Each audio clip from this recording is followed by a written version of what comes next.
Donc, bonjour à tous. En effet, je vais vous parler des méthodes qui existent et les méthodes qu'on développe dans le service en collaboration avec l'INRIA Sophia Antipolis dans le but d'identifier la connectivité cérébrale pendant la chirurgie des tumeurs cérébrales et on va voir l'importance que ça peut avoir. Alors globalement, le neurochirurgien qui opère des tumeurs cérébrales voit le cerveau d'une manière assez simple finalement. On distingue le cortex, qui est une couche superficielle au niveau du cerveau, qui regroupe les corps cellulaires des neurones. C'est dans cette couche-là, dans ce tissu-là, que sont intégrées les informations, traitées, renvoyées, créées, etc. Sous le cortex, il y a la substance blanche. La substance blanche est constituée des axones de ces neurones. Les axones sont les prolongements des neurones qui véhiculent l'information électrique. Et ces axones sont regroupés entre eux pour former des faisceaux. C'est ce qu'on appelle les faisceaux de substance blanche. Et plus en profondeur encore, il y a les noyaux gris centraux. Pour nous, c'est une zone de non-droit, on n'a pas le droit d'y aller. Si on enlève une partie de ces noyaux gris, on crée des déficits vraiment graves chez les patients.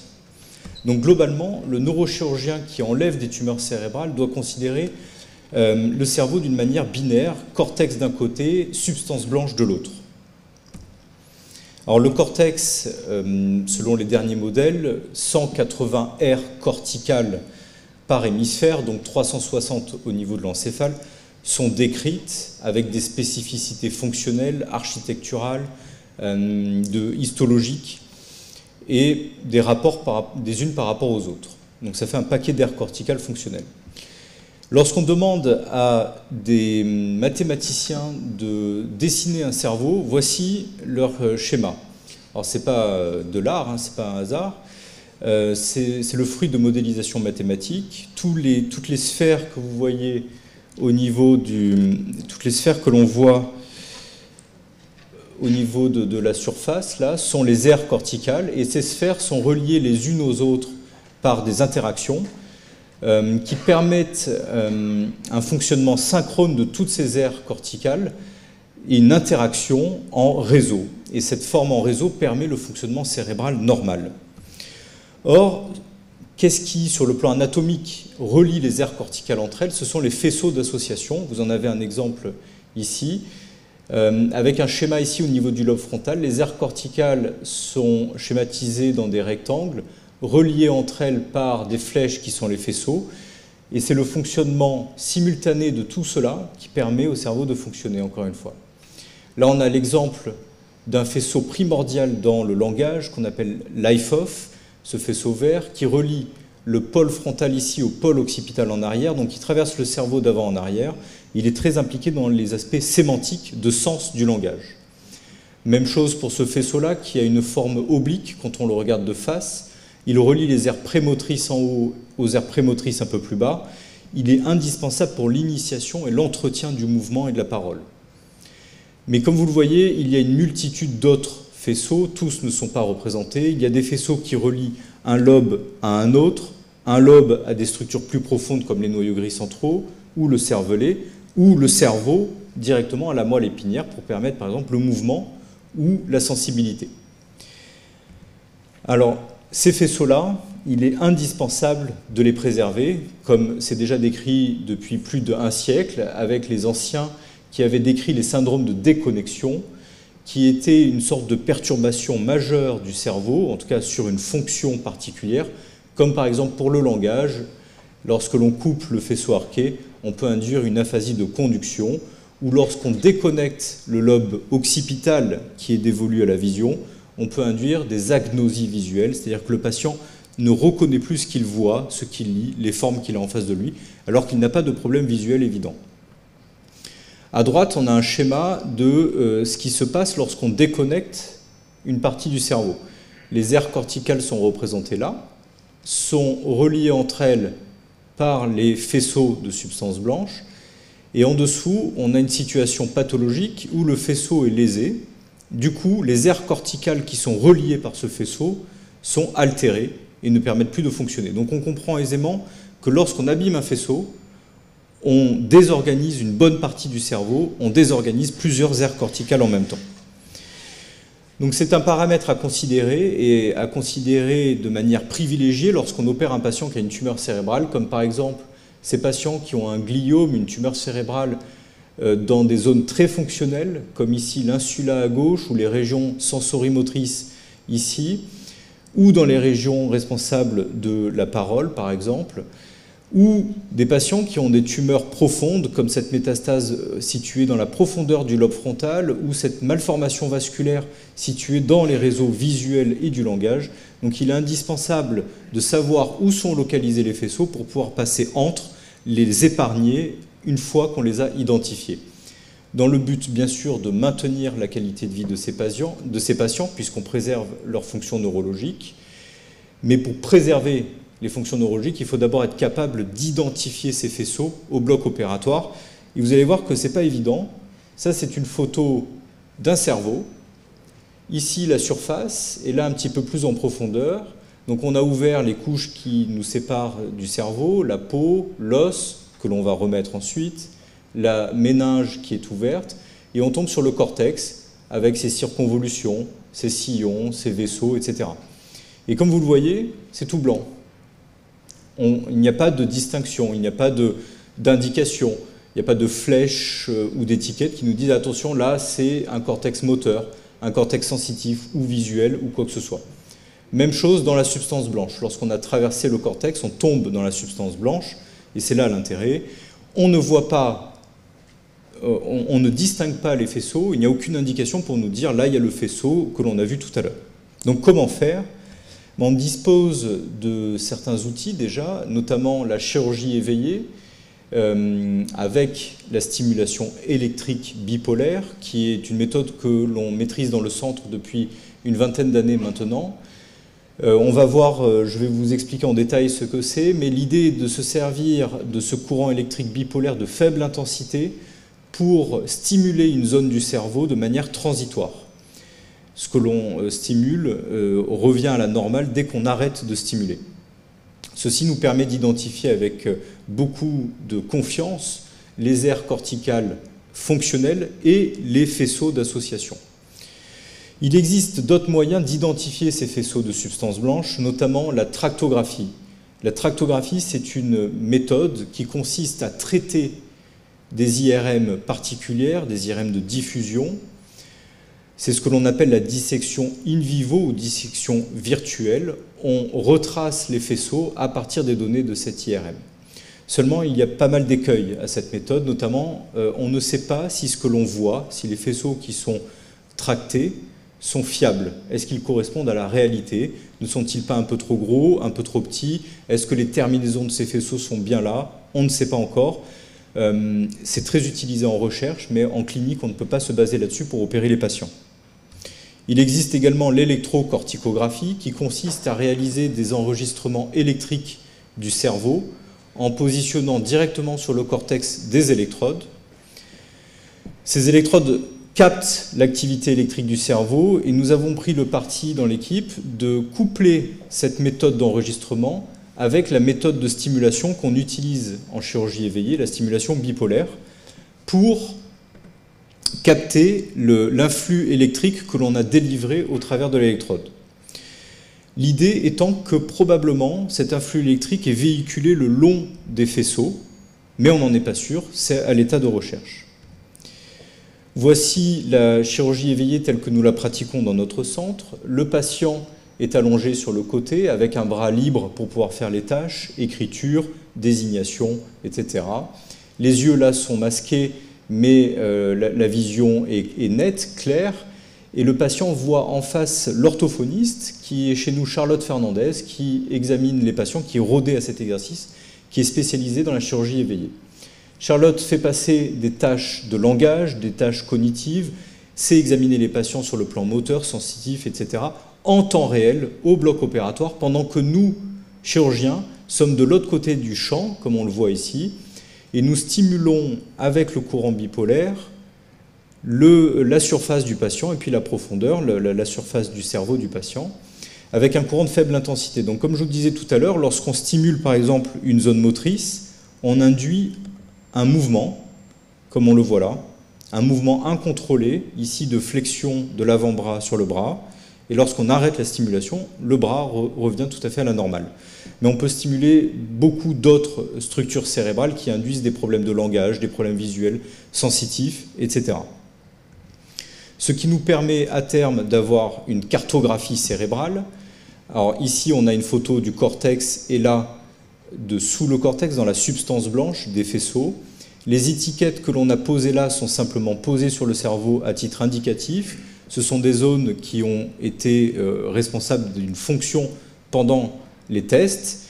Bien évidemment, on ne peut pas passer au travers, on ne peut pas les enlever. On est obligé d'enlever la tumeur autour de ces zones-là en les épargnant. Et lorsque l'on arrive au contact des faisceaux de substance blanche, comme on le voit en profondeur, il y a des étiquettes, on identifie des structures qui ont provoqué des symptômes, qui sont les faisceaux, que l'on épargne, dans le but de préserver l'état neurologique du patient. Alors cette méthode est la méthode de référence à plus d'un titre pour enlever des tumeurs cérébrales qui infiltrent le cerveau, parce que non seulement on épargne les fonctions neurologiques des patients, mais en plus ça nous permet d'enlever plus de tumeurs. Seulement, on ne peut pas opérer tous les patients de cette manière-là. Par exemple, un patient qui a des problèmes respiratoires ou un reflux gastrique gênant, important, ne peut pas être mis sur le côté sans risque. Donc à ce moment-là, on sera obligé d'opérer les patients en endormi, c'est-à-dire de manière classique. Il existe donc un besoin de développer des méthodes soit qui viennent en complément de la chirurgie éveillée, soit alternative à la chirurgie éveillée, pour identifier la connectivité, les faisceaux de substances blanches. C'est la raison pour laquelle nous participons avec l'INRIA, nous avons monté des protocoles avec l'INRIA qui visent à établir le lien entre l'IRM de diffusion, qui permet de faire la tractographie, l'électrocorticographie et la stimulation électrique bipolaire. Le but étant, comme on le voit sur ce schéma, de faire des corrélations entre la stimulation électrique, en imaginant qu'en stimulant ici, l'influx électrique va être véhiculé le long des faisceaux que l'on a cartographiés et recueillis à distance, tout cela en contrôlant avec les cartographies de chirurgie éveillée. Alors comment ces protocoles fonctionnent? Le patient, avant la chirurgie, passe une IRM de diffusion, un peu spéciale, que l'on a mise au point ici. Ensuite, les faisceaux sont tractés, sont reconstitués à l'INRIA. Alors là, on voit tous les faisceaux d'un côté, mais ce sont seulement les faisceaux d'intérêt que l'on met en évidence. Une fois ces faisceaux tractés, on les injecte dans la navigation intra-opératoire dont on dispose au bloc opératoire. Au bloc opératoire, on a l'écran de cette navigation, qui est celui-ci, qui nous permet de voir où nous nous situons dans l'espace, dans le cerveau du patient, à un moment donné pendant la chirurgie. Et là, par exemple, dans cet exemple, le bout du pointeur, le bout du stylet, c'est le centre des croix, est situé au contact de ce faisceau matérialisé en blanc.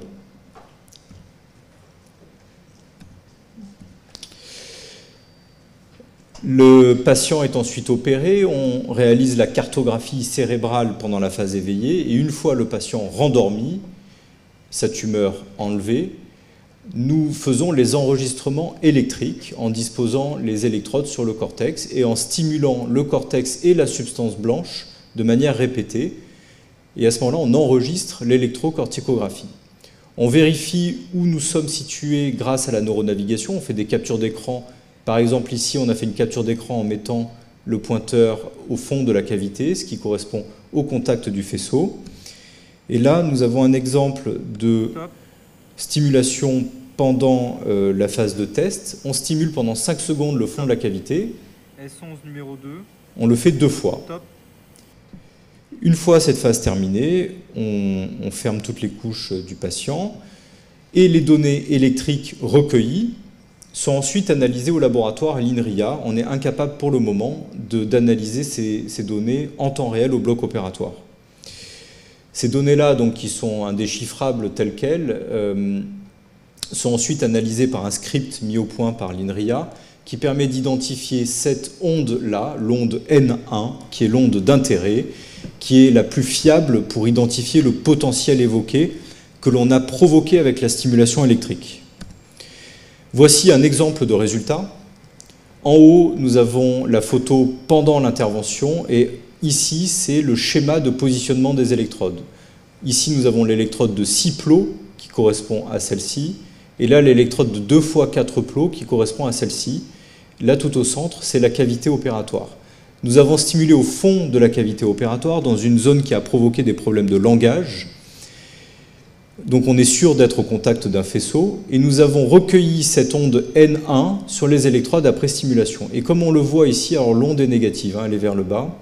Comme on le voit ici, cette onde N1 a été recueillie de manière assez intense, elle est ample, proche du site de stimulation qui est ici. Par contre, elle est beaucoup moins ample dans les autres électrodes, mais on arrive à recueillir un signal même à distance du site de stimulation. Donc il est très probable que cet influx électrique soit diffusé le long des faisceaux d'association. Comme on le voit dans cet exemple, donc c'est l'exemple de tout à l'heure, on a stimulé le fond de la cavité dans une zone qui a induit une anomie lors de l'épreuve de langage, c'est-à-dire que le patient n'était plus capable de nommer l'image en face de lui, ce qui correspond classiquement à la stimulation de cette zone du cerveau-là qui est au contact du faisceau arqué. Quand on fait la capture d'écran pour savoir où on est situé par rapport à l'IRM, on est en effet au contact de fibres de ce faisceau-là qui sont matérialisées par les points blancs sur cette IRM. Et lorsqu'on analyse et que l'on fait les corrélations entre les données électriques et de tractographie, on obtient ce résultat. En bleu, c'est le site de stimulation, en vert, le site de recueil de l'influx électrique sur le cortex, et on voit que ce qui relie ces deux sites, sous-cortical à cortical, est un faisceau qui a cette forme-là, en C. C'est une forme très caractéristique qui est exactement la forme et l'emplacement du faisceau arqué. D'ailleurs, lorsqu'on stimule le faisceau arqué, on induit une anomie. Donc ces corrélations sont excellentes et nous font dire que nos résultats correspondent à une réalité anatomique, puisqu'il y a un lien clair avec la tractographie, mais également à une réalité fonctionnelle, puisque les sites stimulés correspondent à une zone, à des faisceaux qui ont provoqué des problèmes de langage, par exemple, comme dans cet exemple-là, en stimulant ici, on a induit des paraphasies phonologiques, ce qui est exactement ce qui se produit lorsqu'on stimule le faisceau arqué dans cette partie-là. Alors c'est bien, les corrélations sont fortes, nous sommes contents de ces résultats, mais ce n'est pas suffisant. L'idée étant, à terme, de pouvoir identifier cette connectivité cérébrale grâce à la stimulation électrique directe, en enregistrant en temps réel au bloc opératoire l'activité électrique, et d'avoir un signal qui, lorsque l'onde N1 est captée par les électrodes, nous dise « Attention, on est au contact du faisceau, il ne faut pas aller plus loin ». Donc cette analyse en temps réel de l'onde N1 au bloc opératoire va faire l'objet de projets de recherche à venir, car c'est quelque chose de translationnel et de très utile pour nous en pratique chez des patients qu'on ne peut pas opérer en éveillé. Alors je tiens à remercier particulièrement les acteurs de ce protocole-là qui est encore en cours au CHU de Nice, le protocole Connect-TC. En premier lieu, bien sûr, les patients qui participent et les collaborations que l'on a au sein du CHU avec le service d'imagerie et notre service avec M. Fontaine et le service d'IRM cérébral, neurologique. Merci.